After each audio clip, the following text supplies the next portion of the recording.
Oh, nandyan pala kayo. Hello guys, welcome to my vlog. Hi everyone, Doc Ron here. Kamusta? That's my wife there. That's Elaine. Nandito kami sa Astoria, Palawan. So today, I'm not going to give a health lecture, but instead, I'm going to give you tips on what activities can you do for 24 hours in Puerto Princesa. Watch this.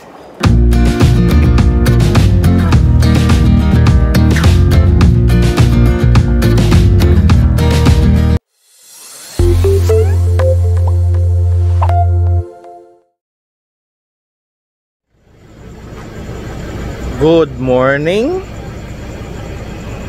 Maaga pa. Dito sa amin, gumising kami ng maaga. Mag-hiking kami ngayon. Hi! Hi. What will we do today? We're gonna go hiking and we'll see the sunrise. Yes. I need a perfect picture. Okay. Say hi. Hi. Say hi, Rian. Hi. Oh, okay. So sama kayo sa amin, mag-hiking kami, ha? And we'll see the sunrise. Okay. Okay.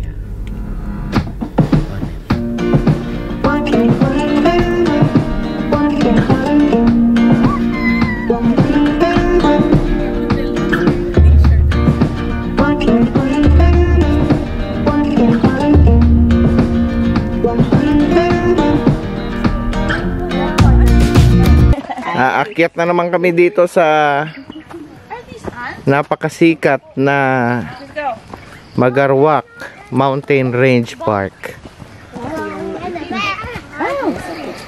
What's that, Eli? When the ants go to your eyes.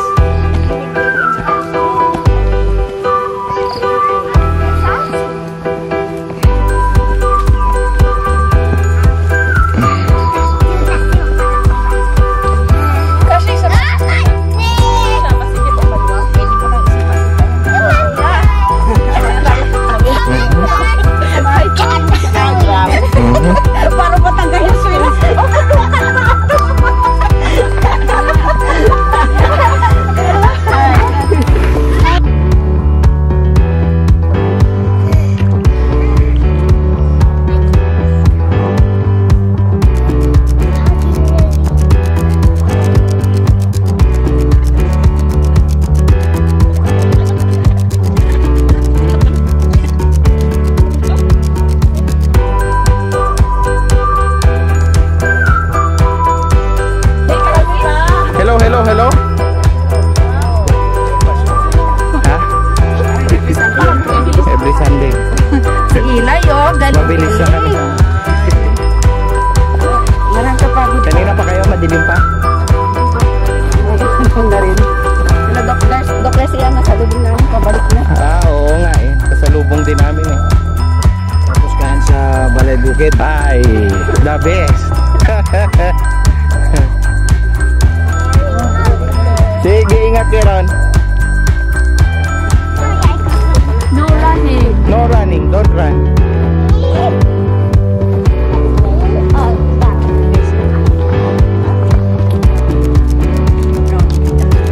Oh, bigyan mo na.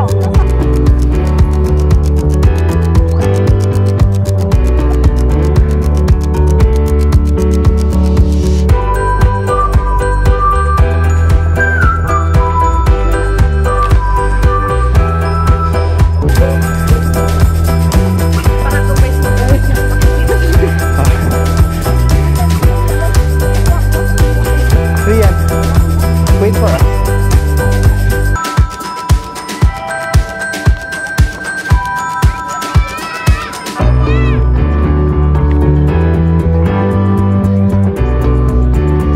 Okay.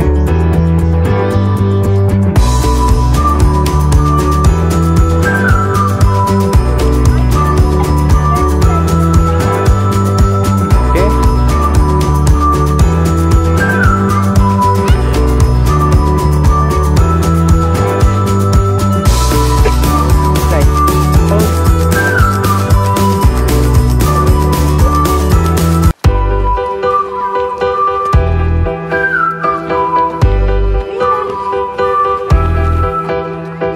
Slowly.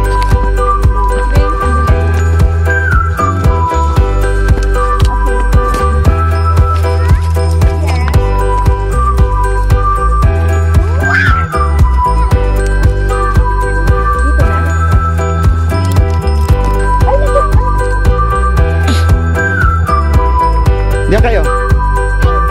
Oo.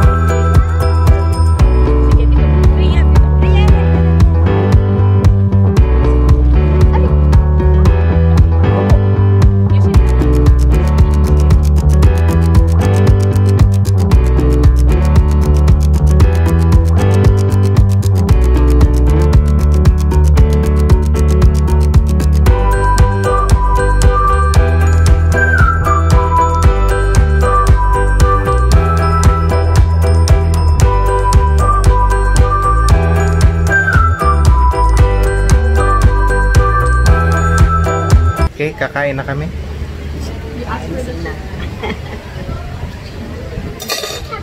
Let's pray. Mama, let's pray.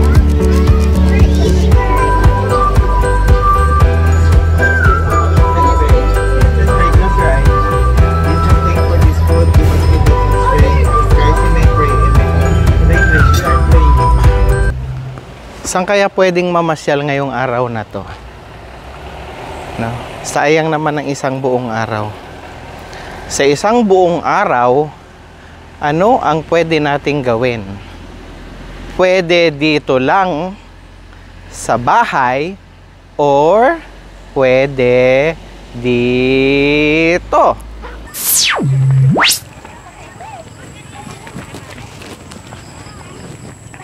Or pwede rin dito sa lugar na to.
Nandito kami sa Mayad, dito sa may bandang Coliseum. Meron ditong masarap na coffee house at saka tambayan. Napuntahan natin ha. Dito Mayad Cafe ang pangalan.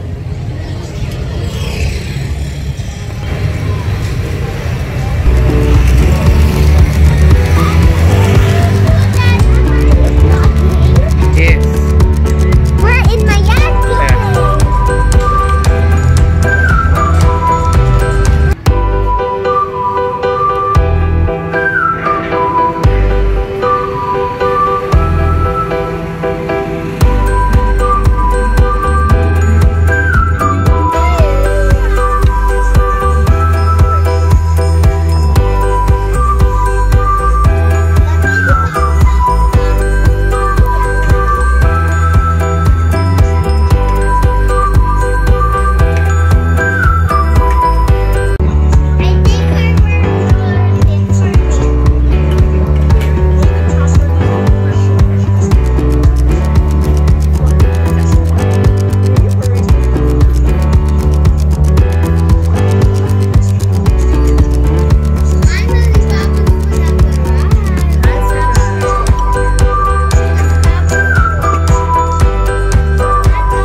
Kami kumain, so uwi na kami. So that ends our day. So this is the end of our day. We're going to go home and rest. Okay. Bye bye. Bye bye. Say bye bye. Bye. We'll hiking tomorrow. Bye. Yes. Bye bye. So there you have it, a sample of one-day activity of what you can do in Puerto Princesa. You can still do a lot of activities like go visit the crocodile farm. You can also go island hopping in Honda Bay. You can visit Baker's Hill. There are still a lot of areas that you can visit around Puerto Princesa. Just in case you stay here for one day and you don't know what to do, I hope my episode today gives you a guide and idea on what you can do around Puerto Princesa. Thank you very much for watching. I hope you enjoyed my episode today. Please subscribe to my channel and don't forget to like or comment in the comment section. Okay? Bye!